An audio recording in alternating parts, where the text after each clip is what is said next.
Okay, so welcome everybody to the next session for Michael Hudson's The Collapse of Antiquity. Today we're going to take a look at chapters 4 and 5, which is mainly Athens.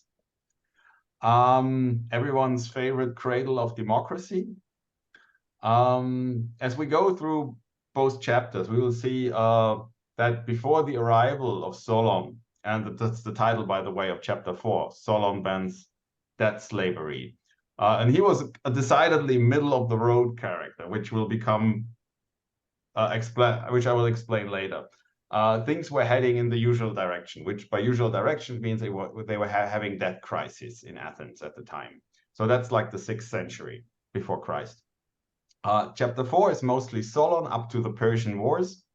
And afterwards, chapter 5 is the Persian and the Peloponnesian Wars and what those then did to us, Athens, and its more or less sordid ending.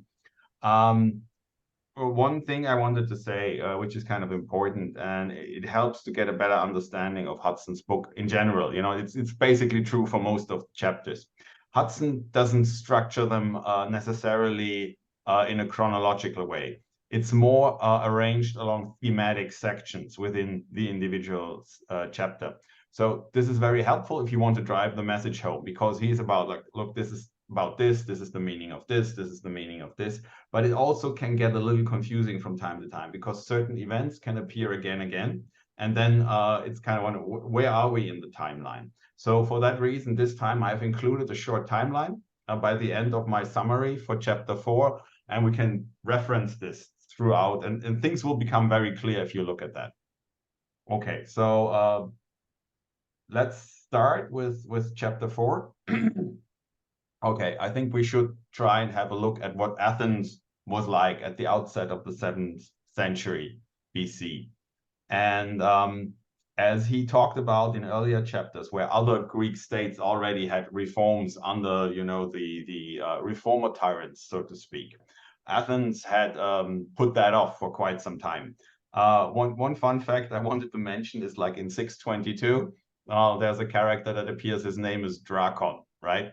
Which is the origin of the modern English word draconian. And he was appointed archon, so he's archon is kind of a lawgiver. And his job was to quell discontent. You know, the oligarchy kind of put him in place because, you know, people were getting restless because there was debt crisis. People were using their lands and their rights and all that. So anyway, that gave us Drakon and Draconian, just to see where we are going in this chapter. And also what's kind of interesting is that Athens remained pre-monetary until about the 6th century BC.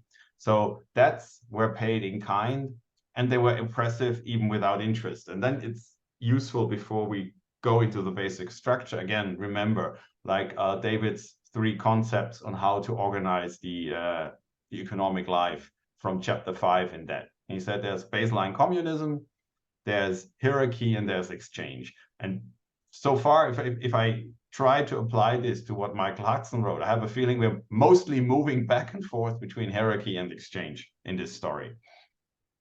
But like, especially maybe that's also I mean, we haven't, when we get him to talk, we could ask him about some of the historiography, how he does these stories, because people don't talk about baseline, you know, the kind of common things that are always there anyways, because those would be working class histories.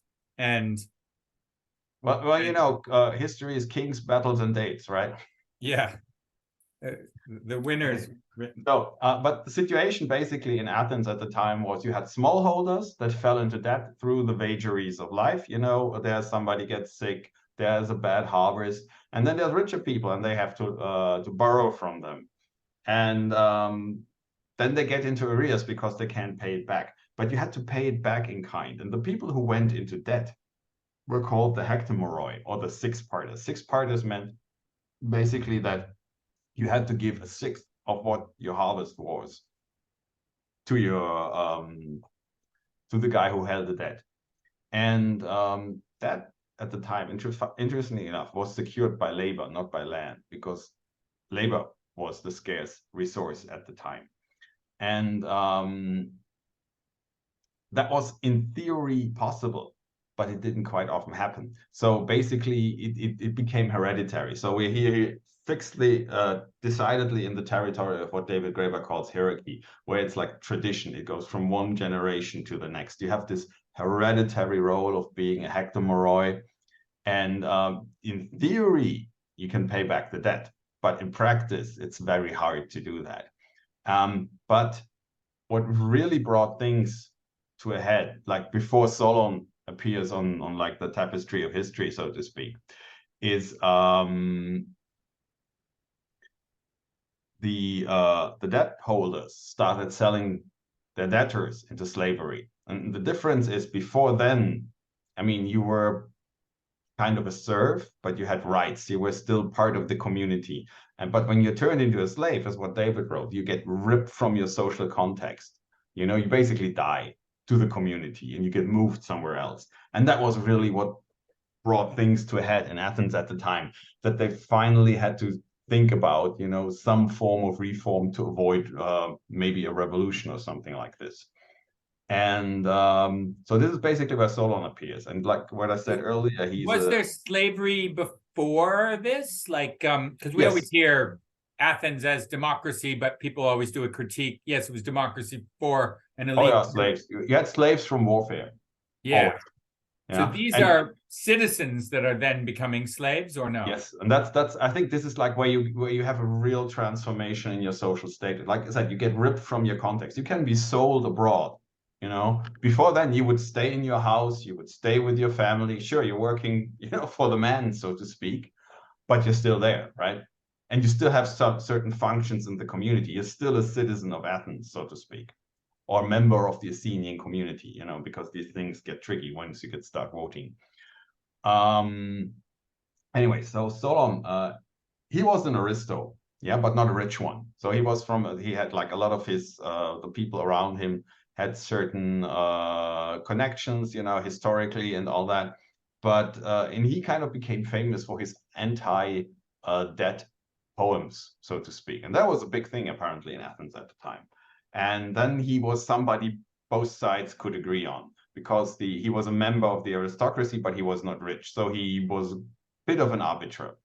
And he appears like in 594 BC, and he does a few reforms. You know, like one thing he does is he gives wider access to law courts for all classes. There's a slight expansion of the franchise at the time. And also, he did away with certain archaic forms of debt, like the one I described before. So but the problem was there was no land redistribution. You know? And that was also held against him later on. I'll get back to that in a second. And the other thing he did, which is also interesting, is that he instituted a new calendar for festivals, and there was a new feast for the dead. And this became a transference of religion from something that was basically the property of the hereditary property of the rich people to becoming a form of state religion. And this happened, by the way, all over Greece. And I pulled like a quote from earlier, from chapter 2, and I thought that was kind of interesting, because it said, Walter Donlan has shown that what seemed to be closed family kingship clans controlling political life actually were follower groups that originated in the early Dark Age as loosely organized political military associations. They had to be open as success lay in attracting new members and supporters, as Rome's early kings did successfully. The leading families concentrated religious authority in their hands by controlling hereditary priesthoods, and secular power followed as they monopolized legal power as judges. Yeah, and this is basically the mechanism that happened. So basically, you had people that stick together when there was before the Dark Age in Greece, before 700 BC, and the role of priesthood was hereditary. And I found this kind of interesting, because by chance, like a few days ago, I heard somebody talk about the Bible, the Old Testament, and the book of Samuel. And you see, like, that was before the Israelites had the first king they had was Saul, right? And at the time, they were always getting their ass kicked by the Philistines, and they say this can't go on. And the reason we are not having success is because we don't have a king. Everybody around us has a king, right? We need a king. What they had was like the prophet, and that was Samuel basically, and he was a judge. So you have this in the same function. He's judge, and his religious function and the law function, they are like combined. I thought it was kind of an interesting thing, because this is basically what happened here. And then they have a king all of a sudden, which is Saul, which is basically what this is about. So Solon institutes this state religion to wrest religious control from the noble families, because they always kind of used their control of like oracles and temples. If something was brewing they didn't like, so there's supposed to be, for example, a vote on something they didn't want, and all of a sudden there was a bad omen, and we can't vote now, right? So he wanted to get rid of all of that. And another thing, which is probably something David would have liked, is they had these new religious festivals, and part of that was making fun of the rich. So they would have the big processions and everything, and they would make fun. And this was a huge event. It took like about up to a fifth of internal revenue. And what Hudson said, he's like, democratizing religion was key to democratizing laws. So Solon's festival calendar helped create a religion of the state, not controlled by the nobility's leading clans, and not one that they could use to impede reforms by raising religious difficulties. Like, for example, we're not voting now because the oracle said it's a bad day. So this is basically the outset, and this is what Solon all changes. But like I said, the thing that is held against him is he didn't do land reform, and apparently had to go like away from Athens afterwards, because a lot of people were unhappy with the degree of reform. So it was something they did, but not all. And he did like a little bit of a tour of different courts outside of Athens afterwards, before he came back sometime later. Yeah, I think that's basic. Maybe finally some quotes from Solon, and then we have like the first part is done. He criticized aristocratic wealth as hubris and wealth as addictive, and he said, those who destroy the city on account of their desire for wealth, and who grow wealthy through unjust acts. The problem, Solon wrote, is that wealth is addictive. There is no apparent limit of wealth laid down for men. Those of us who possess the most seek to double it.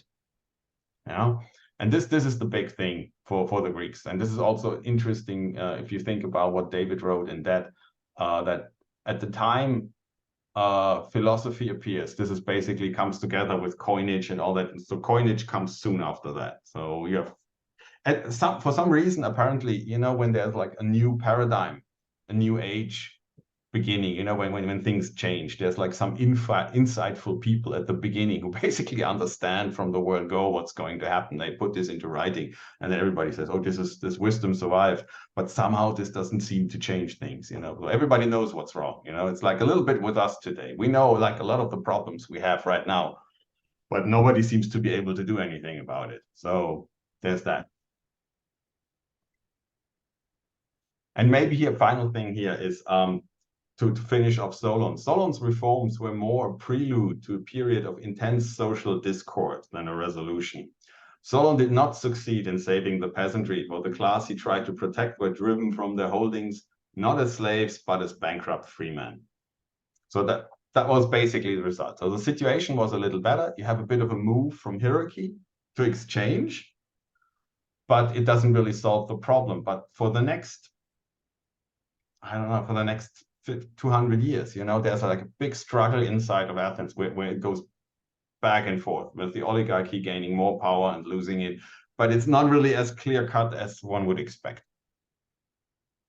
Any questions so far? So maybe you can explain more about, you were saying something about state and connection state and all of these festivities or carnivals. Mm-hmm. So and how somehow it's also connected to wealth. Yeah. Yes. So. Mm-hmm. So I think like the thing they tried to do, as far as I understand it, is, like I said, religion is a big thing at the time, and religion is basically controlled by the powerful families, and it's hereditary roles. And what Solon did, he said he took the control over religion away from the families and turned it into a state religion. And he did this by instituting a new festival calendar and also making a new festival for the dead, which was a big part of social life since it consumed so much resources. And but the role for the aristocracy here was he called conspicuous philanthropy. So they had to be a bit compete. Who's going to pay for it, right? So they wanted the rich to pay for it, and this had them. There was a bit of a competition about their roles, and the higher you were in the hierarchy, the more you had to pay, basically. And this is also reflected like in the military order. So the highest class, the richest people in Athens had to outfit the triremes, which were the most expensive military unit at the time. And they did this to kind of limit their power. Also, they kind of had to display publicly, look, I'm this rich. Yeah. And at some point that goes away. Say, I stop paying for public stuff. I think this is so, as long as they could be made to pay for this, also along for these religious festivals where they were also made fun of, even though they were the ones footing the bill to some degree, As long as you had this system, there was more of a democracy. But the moment the rich people stopped paying their part, you move back towards an oligarchy. And I think this is like, who pays for stuff, right?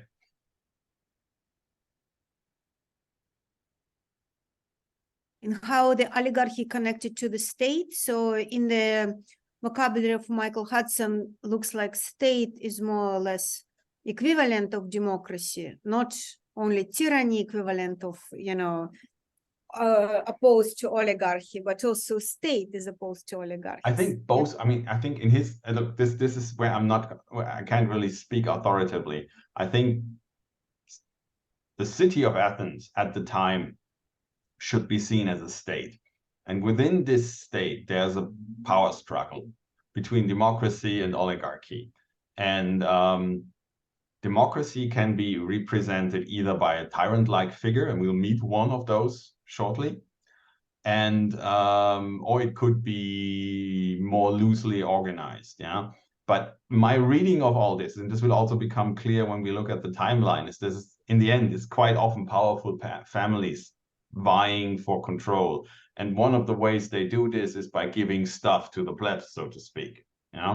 But it's still true that it would be more democratic, and it's kind of like who gets the loot, right? So in a way, one could look at states as like, okay, we have access to certain resources, and how does it get divvied up? And if it's just the rich people deciding it, then they will keep all the loot. But if there's other forces that can gain access to this, you have to kind of redistribute. This is maybe the tug of war within the state, so to speak. So I'm just going to comment on the vocabulary, because he definitely outlines that in the beginning, his introduction or summary, where he says the people who there were, like, if there was one big leader, then that big leader could call a jubilee, an abolishment of debt, and these people were often called tyrants. But I noticed chapter 5 is called From Democracy to the 30 Tyrants. I must admit, I haven't read this far. Is that part of what we would have been discussing today? Yes, this is where we get to soon. Yeah. So is the 30 tyrants are not are basically oligarchs, are they not? Well, they're actually Spartans. Okay, but they are they presenting an oligarchic idea? Yes. Yeah, so the word tyrant is used differently by Michael Hudson than, yes, in some sense. He's kind of saying that people got called tyrants who were debt relievers, but people who were also tyrants got called tyrants. Yes, both is true. And also, I think what he says is that when, like, before, I mean, Athens is basically behind the times because there were no reforms. Other Greek cities reformed before, and some of these cities had these tyrants. And at the time, tyrant had a different meaning. And later on, the word got connoted in a way that was worse, so to speak. So the connotation of the word changed. You know, the more like this is basically also the ending of chapter 5, which we'll hopefully get to, is that they rewrite history. Yeah, I mean, this goes so far that they say the reforms Solon did never happened. So this is also something I wrote in the beginning. There's a thing by the way, this is like the same thing for Germany post World War II. We had the thing called the Wirtschaftswunder, you know, where the German economy rebounded. And then they said, like, you know, it started with the women, you know, we had this, the Trümmerfrauen, it was called. The women who would shift the rubble, so to speak, you know, and this would the basis of rebuilding Germany after the war. And while this is true, the thing that does not get mentioned, that like Germany, God forgive me, that's a huge part of it, you know. And this is quite often not mentioned. Also, fun fact is something I learned recently is like during the Weimar Republic, you know, when Germany had all these war reparations to pay after World War I, one way they could have at least partly dealt with this is raising taxes on the rich. No way. No, that's not happening, you know. So you see how it goes. Okay. Let's see. There's some comments. So just a second.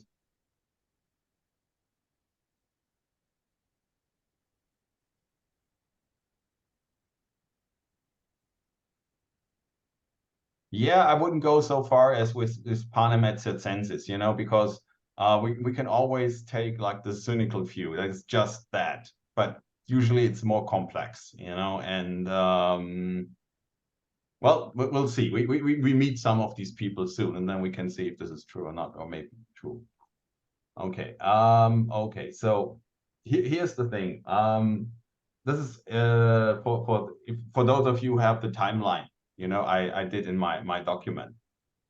As you can see, this starts in 594 before Christ with Solon coming to power, and it ends with the end of the Peloponnesian War in 404. So it's basically 200 years. First, there's like we just so far it's just Solon, right? And we talked about what he did to religion. And there's a fun story I would like to use to end this chapter, and then we can go to the 30 tyrants. Oh, somebody else wants to enter?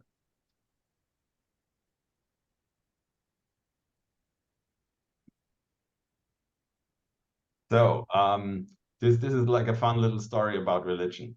If you remember, like around the time of Drakon, there was another guy. He was called Solon, and he did like a bit of a coup, and the coup failed, and so there was fighting in the streets of Athens. And at the time, what you could do, it's very similar to you could go to the church. So he went to the temple, right? Because he was losing and they couldn't get to him in there. And then, you know, he's under siege, there's negotiations.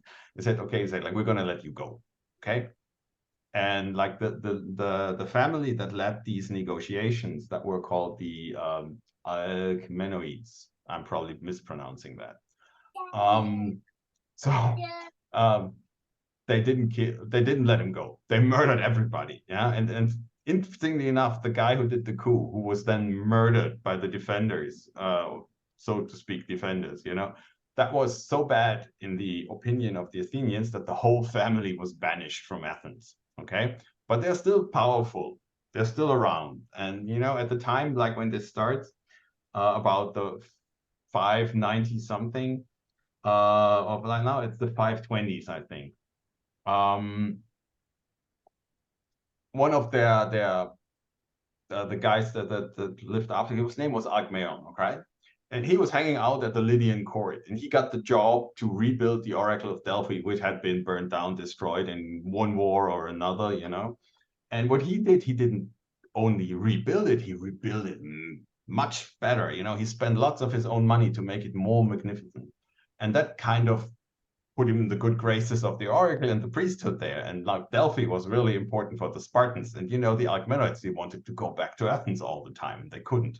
So what he does is he gets the Spartan king all riled up about Athens and says, like, there's this guy who made himself tyrant, you know, and you have to go there and get rid of him and put us back in power. And he gets the Oracle of Delphi to kind of tell the king, you know, he should go. And if this really happened exactly like that, that's how the story is told. So at the same time, there's like, we have this tyrant-y figure running Athens, and his name is Hippias. And he's also an aristo, of course. And he's the son of another tyrant-y figure. His name is Pisistratos. And he wanted to make this role hereditary, but Pisistratos did also many democratic reforms. So he was like on the next step after Solon, so to speak. And then this guy then hands over to his son. And at this time, when this guy is in power, you know, they get the Spartan king to come in and say, like, you can't rule anymore. The person who kind of manages all this from these Alcmenoid families, his name is Cleisthenes. Okay, I hope you keep track of everybody here. Okay, so by the time the Spartan king gets to Athens, he kind of looks and says, like, wait a minute, what you told me is not the truth. So he makes a deal with this Hippias guy, and instead of driving him out, he gets him to come back, and instead Cleisthenes has to flee. So Athens is a bit under military law at the time. And but then the Athenians basically revolt, and they throw out Hippias, and they call back Cleisthenes. So if you think about it, it's really funny. You have these reversals, and it's all about religion. So the guy who rebuilt the temple with his extra money gets the Spartans to come in. The deal doesn't follow. For some reason, he goes back on the deal, the Spartan king. He puts him back in power. He leaves. The Athenians are not happy. They kick out the guy who was running Athens before, funnily enough, and they put in the guy who started the whole conspiracy. And every one of these guys is a reformer, right? So Pisistratos was a reformer. He did democratic reforms. Hippias, his son, also did some reforms. And then comes Cleisthenes, and he's the big reformer. It's like this family, the Alcmenoids. I mean, this is also the family of Pericles, who, you know, is like the leader of Athens in every history class. And this is also the age of Pericles, which we get later to, which was the blooming of everything, basically, which put Athens really in the history books. So just a little example of how it goes back and forth. And funnily enough, the angle or the lever every one of these guys has to try to put in democratic reforms to get the people on their side.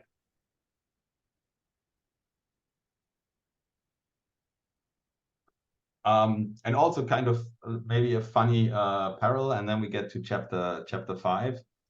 Cleisthenes, when he comes to power, he does voting reforms. You know? And I'm just going to give you the description here. To weaken the political control of the 4 hereditary aristocratic tribes, Cleisthenes organized Athens into 10 new geographically scattered tribes. And each of the new tribes contained a similar mixture of wealthy urban demes, commercial coastal demes, and the poorer inland demes. And, you know, that sounds to me like gerrymandering, you know.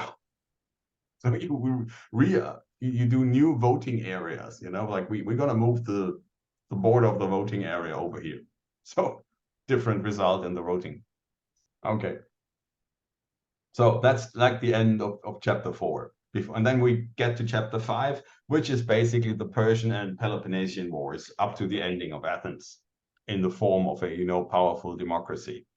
Questions?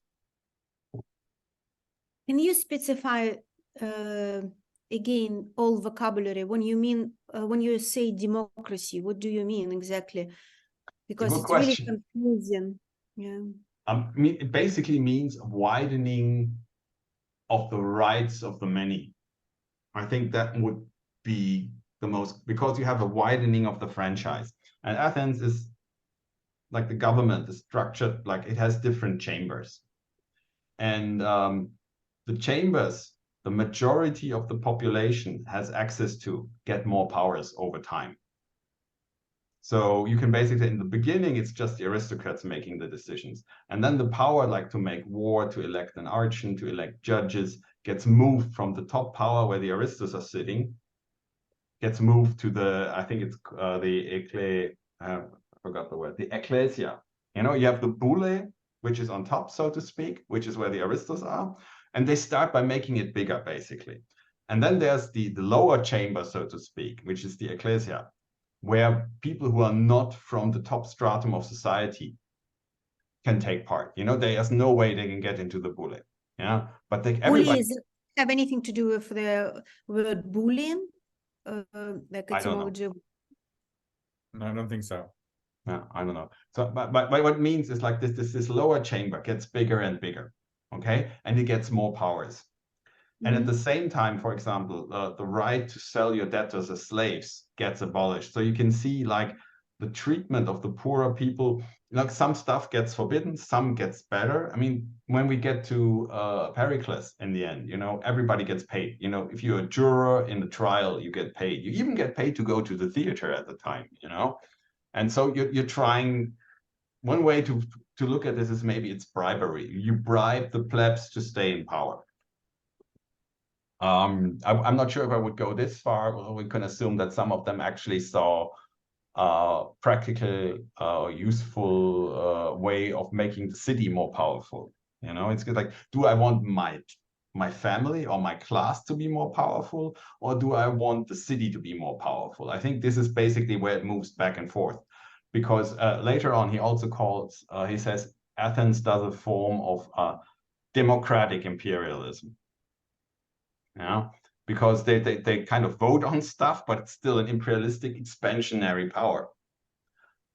Yeah, so I think the question is a great question that Nika raises, like, what do you mean when you say democracy? Because obviously democracy has all kinds of different meanings, and yes, many of the mythologies of democracy start with Athens because they had voting, whereas yes, David Graeber's kind of scholarship has pointed out that democracy was a real democracy is a little bit more like consensus, where people kind of work together and don't. Yes. But I mean, if you have like 5 people, voting thing, but if you have 5 people who make all the decisions, and then you have 5,000 people who make all the decisions, that's a difference. Yeah, yeah, and I think. But if I correctly understand the description, these 5,000 people and don't make decisions. The decisions still made by the bully. No. They have. Okay, so they could elect the general. They expand their powers, and then some of them. How do you expand? No, not the bullies, but the 5,000, the bigger group. But how do they expand powers? Is like they started to get paid for different well, stuff. That was one thing. I mean, that's a little bit like an ancient Rome, you know, when the power was. Belonged to the few, but then the fews provided for the locals, for the bigger demos, they provided some bribes, as you said correctly, so they will stay. Yeah. They allow them to stay in power. In this case, it's not a democracy as a ruling of the majority, is more like, you know, the minority forced to share some small or some part of the resources with the majority in order to keep staying in power. In this case, it looks more like aristocracy.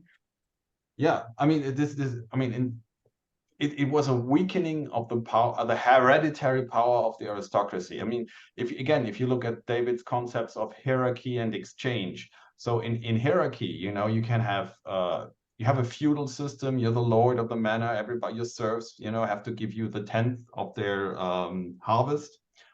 And then when you do basically enclosures, you can drive up the harvest but impoverish the people, and then you have exchange, so to speak, you know. But it doesn't always have to be this extreme. So I think we have to be really careful about what the word actually means at a given point in time. Yeah. There's this statement, I'm not sure if I can translate it properly into English. Der Sinn der Worte liegt darin, wie sie benutzt werden, which is German and means the meaning of the words derives from the way they are used. Yeah, and then you can get into semiotics and Umberto Eco and all that. But that's pragmatism. That's one way of phrase it, yeah. But on the other hand, you know, well, philosophically, the pragmatists kind of argued the meaning of words is really how they're used, not some kind of abstract definition. This is true. I mean, look, I can, you know, I know people, you know, I can. everybody knows that you can call someone an asshole, and it can mean like you're my friend, and it can mean you're a real asshole, right? Depending on how you phrase it, how the intonation, the inflection, and all that. It can be a greater compliment. You're a real asshole, and then it's good, and you're an asshole. So no, but we have, like, who's using what? So we're talking about Michael Hudson, and we're trying to figure out what is. Yeah, I mean, his struggle between, like I said, it's limiting, I think, democracy.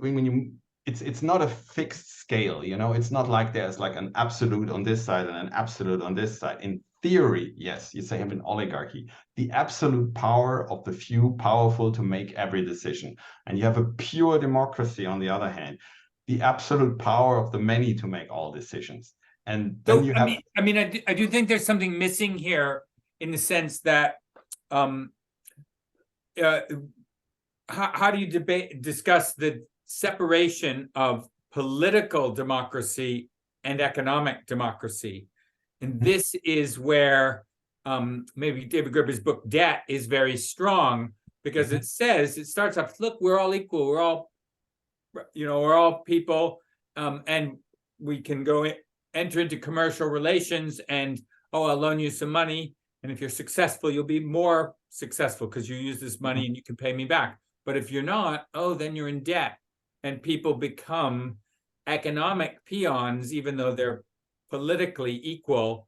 And the moral issue is then, you haven't paid your debt, you failed. And they actually then become, in some sense, prisoners. And so the question is, does that become a constitutional structure?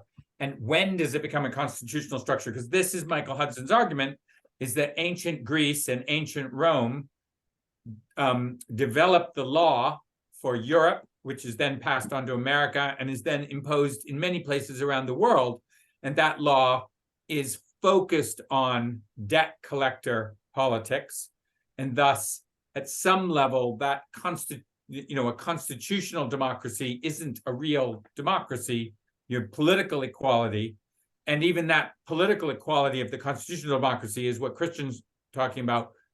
Maybe the 5,000 or maybe the 5 make the decision, and that might go back and forth depending on the political power. But it's still, even with the 5,000, who can make the decisions about how money is, and those are the issues. Like, obviously, if the 5,000 are really in power, they'll have Solon redistribute the land, and then you have an economic equality that is fundamentally more important to democracy. And I saw a comment in the thing, what does the lesson, for this discussion now? And I think it's, again, a similar lesson that we can go back and talk about. How do we build our local economy and make decisions about that? Because basically we get to vote, but you don't go to this, and the city has an economic plan, but they didn't consult the voters. They don't consult me, right? The London economic plan is done completely outside of all the grassroots groups and anybody who's a public citizen. It's all done to promote entrepreneurialism in the banking sector and all these types of things. And it doesn't really support what people need, even though people are politically all equal. This is correct. I think this is a very important distinction between political and economic democracy. But so this is what would be interesting question is, where does it come in Michael Hudson's what book? you have is, let me put it like this. Within hierarchy and within exchange, you have both forms of political and economic democracy. You can have both in there. The question is, where does the pendulum swing? So it's not like it's one system or the other. You have all these things are stuck into it, like a Russian Matryoshka doll, right? So they're stuck into each other, and each layer has these driving forces against them. And you can say, like, these 200 years of struggle, which we're talking about right now in Athens, which starts with Solon and it ends with basically the end of Athens, so to speak, as a powerful state. in Greece. You have a struggle between these forces, yeah, but it never gets far enough, yeah, but it can be a lot worse. You know what I mean? So there's a difference if you get sold as a slave. And part of it, what happens later when like Athens starts to bloom is they say like they had like all these mechanisms which in other places created debt revolts, but they probably didn't happen because there was economic prosperity. So a rising tide lifts all boats, as they like to say, you know, in neoliberalism. And for a certain amount of time, this actually works. But at some point, the whole thing starts to backfire. And you also have to make sure, like, it's a bit like Rome, when David said, like, this, when the citizens had the walkout, right, the plebiscite, and they forced the imperial option on the oligarchy. They didn't want to do that themselves. And it's a bit like this in Greece, I guess, or in Athens in that case, because by giving more powers to a wider base in society, they kind of have to find a way to pay for it. And that kind of leads to militarization. As in someone's got to make the aristocracy pay for it. Yeah, well, kind of like this, yeah. But let me like do a little bit on chapter 5, so we can get through this session. So basically, it's chapter 5. It's called From Democracy to 30 Tyrants. We start basically at the beginning of the Persian War. What's the situation in Athens? So, like I said, the members of the council, the boule, they were chosen by lot from the rich people. More than before, that was one of the reforms of Solon. Then you had like the popular assembly, the ecclesia, and that was open to all. And these had like powers they didn't have before. And this came through some of the reformers that came after Solon. They have the power to declare war, they have the power to elect generals, and they have the power to elect archons. Athenian citizens were paid to be jurors in public office, like I said, even going to the theater was something you got paid for. You say when it elect an archon, you mean like an archon? Archon, yeah, sorry.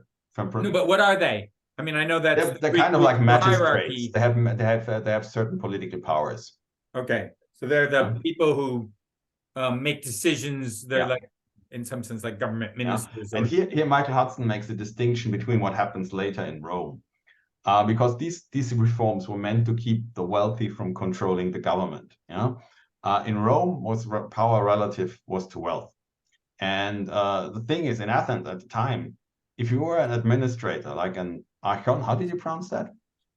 Archon. Archon. Okay, if you were an archon, it's the right one, but yeah, if you were an archon, you could be punished for misappropriating public funds. Yeah, and in Rome, if you had like the public job, if you were an archon or whatever it was called, like a consul or whatever, that was just a profit center. You could loot indiscriminately. There was no way to punish you. So you can see whether he's trying to draw the distinctions. You have these state functions, but there's limits on your power. There's like what we would call democratic checks. If you abuse your power, you get punished. And this is where it gets interesting, because this is where they start to use money more and more. And the catalyzer, again, for coinage is war. Because they needed money to pay naval oarsmen and infantry fighters as they are fighting against the invading Persians. And then coinage spreads rapidly. And this is a contrast. Hudson says basically, it's on the one hand, he admits that like this was driven by the Persian War. On the other hand, he says coins are very important to do trade, right? And this is something I would like to ask him as well. Because we've seen you can do commerce without coinage. If you look at the Indian Ocean example of the Muslim traders, like as we saw in the Middle Ages chapter in that. And so the question is now why, right? And like I said, at the time debt crises were averted. Maybe he's speculating there due to rising prosperity. And they had a progressive tax system even at the time. And that was what I said before, where the wealthiest families were forced to pay for the public feasts, the religious feasts. And the wealthier you were, the more you had to pay. And one thing Athens could do that basically no other Greek city could do, they could just print money, basically, because they had access to the mines in Laurium. You know, and in 483, which is after the start of the war, I think, they discovered a new, very rich vein of silver, so they could start printing money like crazy. And this is also how the whole system internally works, right? Because they have access to these extra resources, they can start paying everybody, and you have this democracy-like thing growing. But it's based basically on money. And as David correctly said, it's also based on the fact that there's like about 10,000 slaves working in the mines in Laurium. So you can see, like, it's the military coinage slavery complex, what David said. What would be the actual number? Are you just putting a number, or? I think it was about 10,000. I mean, this is easily, you can look this up easy. There were thousands of people working as slaves in these mines. And I think if you went into the mine, you didn't come out. But what I would say is this is really bad system. It's like when Yes. you like finally finish the book, you said, "Oh God, what is a shit show?" All of that. Yes. Yes. It's really bad system, and if we derive from that, if all our institution is rooted there, we should definitely try to find another place or system to. And again, Michael Hudson's argument is like very much similar in David's argument.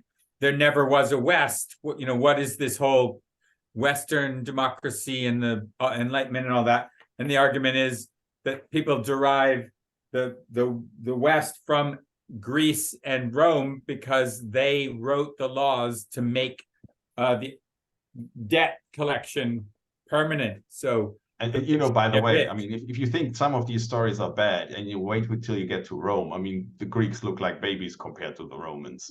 Yeah. And also what's kind of interesting, like the mine in Laurium, they were operated by private interests on public contracts. So you can basically bid on this, yeah, and then you can pay a certain amount of money, and the more you can then pull in revenue from the mine, that's yours, right? So you have an incentive to get as many slaves as possible in there to make the most of your contract, right? And so does chapter 5 end, or is that further on? I mean, part of Michael Hudson's argument in his summary is that these debt practices meant the economy collapsed. And is that an argument of why Athens falls, or? No, Athens has a few other reasons why it falls. But, you know, it's like these debt practice. I mean, you don't need coinage for debts. I think this is where Michael Hudson and David agree. Yeah. Because you had like these debts where you would just fall into arrears because of a bad harvest. It's like in the feudal system. You don't need money for that. I mean, if you look at the feudal system, you know, coinage wasn't in the beginning, wasn't a big thing there either. So everybody knew the debt, you know, that you had, but you couldn't get out of it. And what's also kind of interesting is like Athens was a powerful state in Greece at the time, you know, when like before Pericles takes power. But the times of the Peloponnesian War and the Persian War, these are like from the Persian War is like from 500 to 449. So that's a 50-year span of warfare. And then you have about 20 years of peace. And then the Peloponnesian War, which is basically Athens and its buddies against Sparta and its buddies, is another 30 wars of continuous warfare. Yeah. And all this time, you know, money is really important. And last time when we looked at Sparta at the end defeats Athens, and they defeat Athens among other reasons because they get money from the Persians, you know, and what you needed oarsmen. And the Spartans, who were not even a naval power, they paid 3 times the salary. And at some point, the Athenians had like, there was a few other factors. They had fucked up too often, you know, and then they couldn't pay, they couldn't keep up, and they lost basically. So you can see like they move to the coinage system. Silver gets really important. You needed to pay mercenaries, and then they're on the funnily enough, before they were like monetized or fully monetized, they managed to fight off the Persians in a show of, so I say, somewhat unity. Yeah, and then the Persians, they step to the side, right? And they think, like, well, there's another way we can do this. They wait till they started fighting among themselves, and they start giving money to one faction, which is, you know, the classic Roman thing, right? Dividend et impera. Divide and conquer. But again, to make this possible, you need money to pay. You have to go to coinage, basically. You have to have people who accept coinage. And I think this is a very strong argument for David, for David's point of view. Okay, let's see some final details. I'll keep this short. So in 462, let me step back a little bit. So the Persian War ends in 478. Athens is really buoyed up in power by this victory, and they form their own NATO, so to speak. They form the Delian League, which is them and a few other cities, and they, everybody pays a little bit, and it's a defensive thing, But soon this whole thing morphs, and it becomes something where it's not like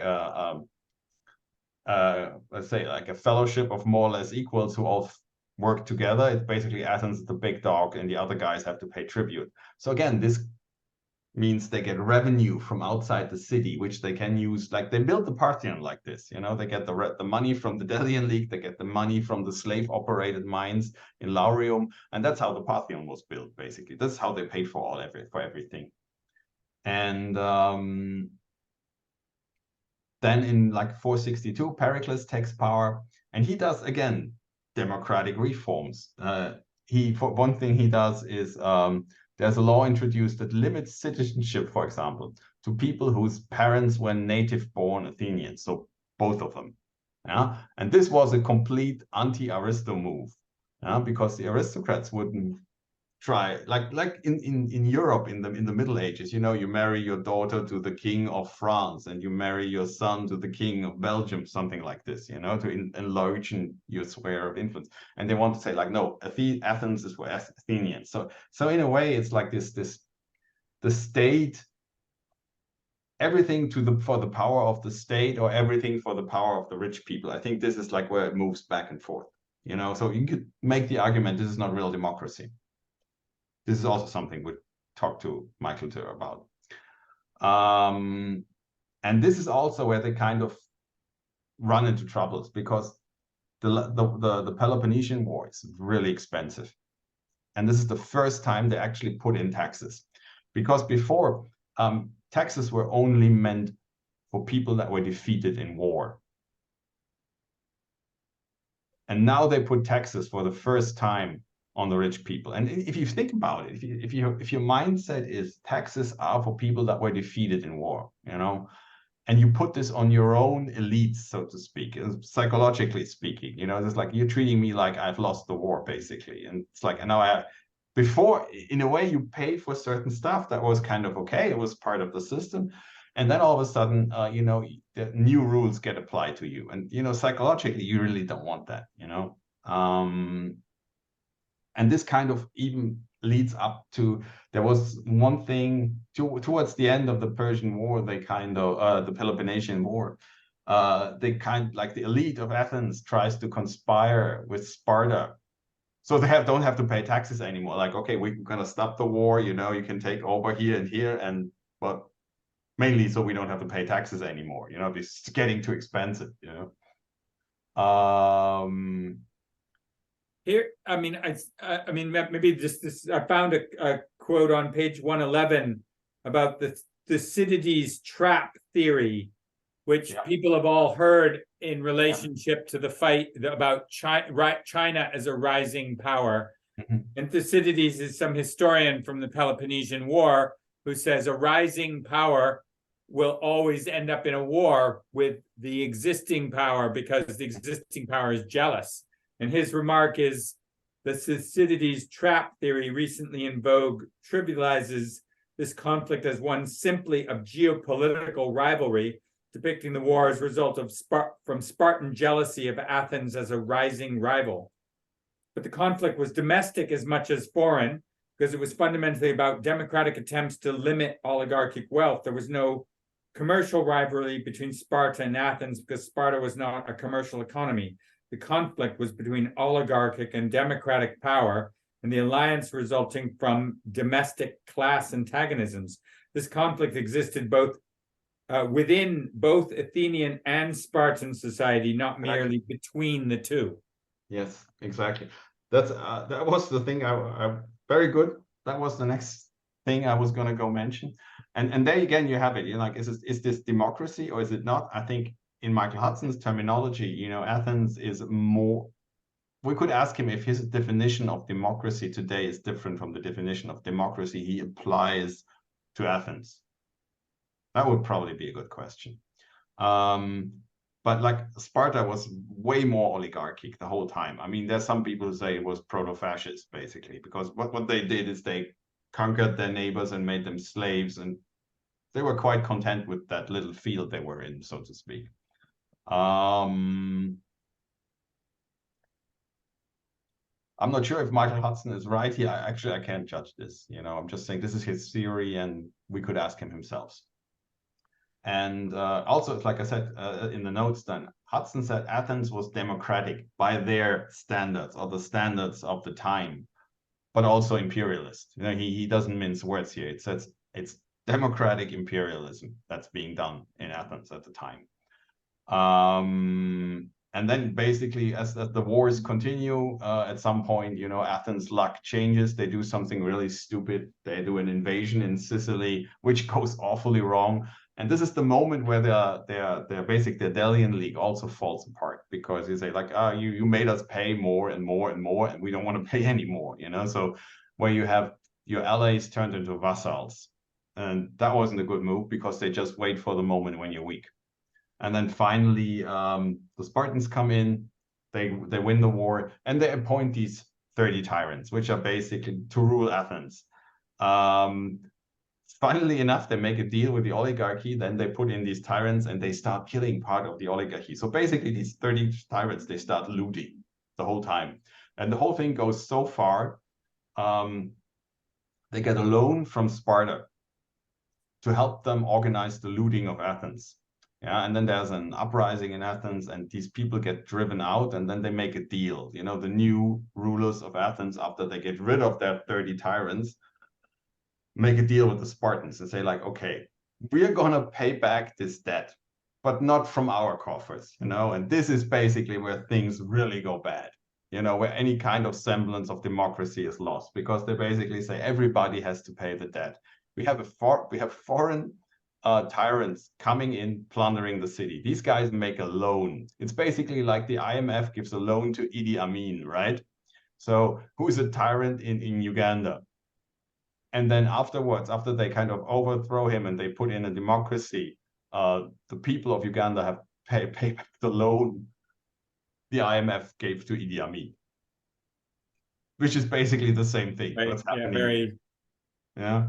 And from there on, it really goes bad, because the oligarchy is then deeply entrenched. And this is also where they start changing history, where they basically say, look, Solon's reforms never happened.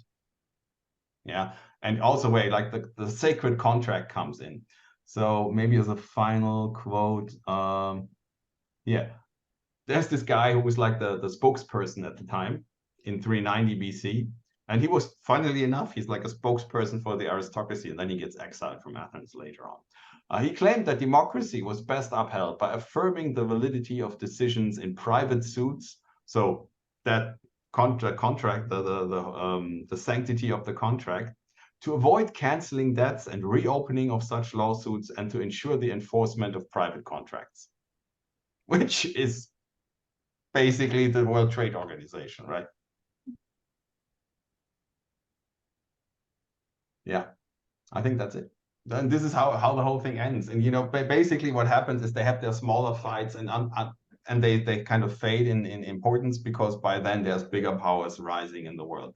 First the Macedonians, there's Alexander the Great, and then afterwards, of course, comes Rome. And, you know, Rome is like, I don't know, Athens at its worst on crack. So then the next time we're going to read whatever 5, 6, and 7. Plus, yep. I haven't read some of the one stuff that we've already covered, so I'll go back through that. And then we'll kind of discuss all of the whole Greek story. A lot of overlap with what we've done here, but yes. Also, I guess the thing that I wonder is missing from our discussion so far is maybe a little bit of the kind of what is it like. Some of the details of the farming situation where you originally have the debt sort of previous to the coinage. I think that would be an interesting thing because it's much more of the, again, the historical record doesn't really keep like the life of a farmer written down usually. Well, from what we know, I mean, like this was what I tried to explain in the beginning of was it chapter? Yeah, maybe we could go back and discuss that a little bit next time if we think of it, if we remember. It's basically the first thing in chapter 4, yeah, like what Athens looked like before Solon came. And you had the hectomoroi, you know, you could fall into debt without coinage. And that was the situation with this. And then basically what changed at the time was the first step towards these reforms is when you weren't just a hereditary serf anymore, but you could be sold as a slave. That's what drove the first reforms. Cool. So then next time is 5, 6, and 7. We finalize the discussion, and then I'll try to make it denser. And then after that, reads pretty easy. It's quite his writing is very like you can read it quite quickly, I think. So, and then, but in this case, so we meet in December one more time, and then in January we try to move the reading group towards the end of January. Invite Hudson. So then I will write him now, and we can fix the date and advertise.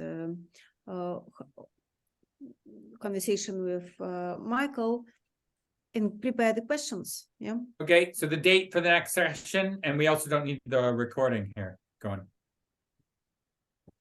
Yeah. I hope it was a bit more monologue-y this time than last time, but there was like a lot of stuff to cover. Yeah, it was useful. I think that's also partly because some of us hadn't read it all. So it's amazing. Thank you so much. So much for your work. Yeah. Sure, absolutely. My pleasure.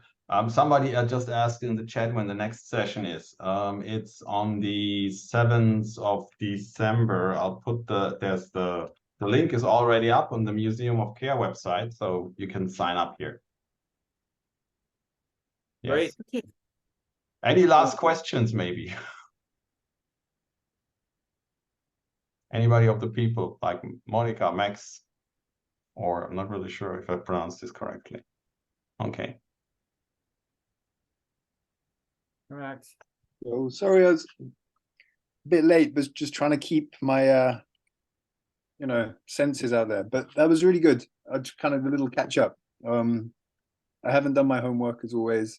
I'm trying to do too many things at once. But I'm going to try and read the next couple of chapters and be a bit more. Yeah.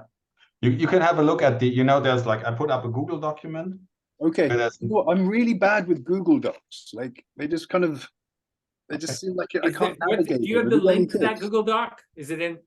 Yeah, it's in every individual event thing. There's a link in there. Yeah, but I think we should repost it. That's the question. I'm also losing it sometimes. Yeah, I can repost it here. Everyone, and me, the first one. Yeah.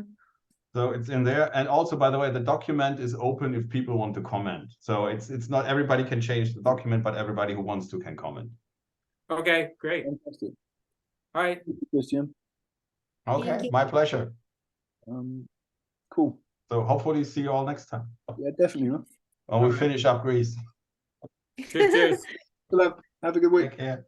Bye-bye.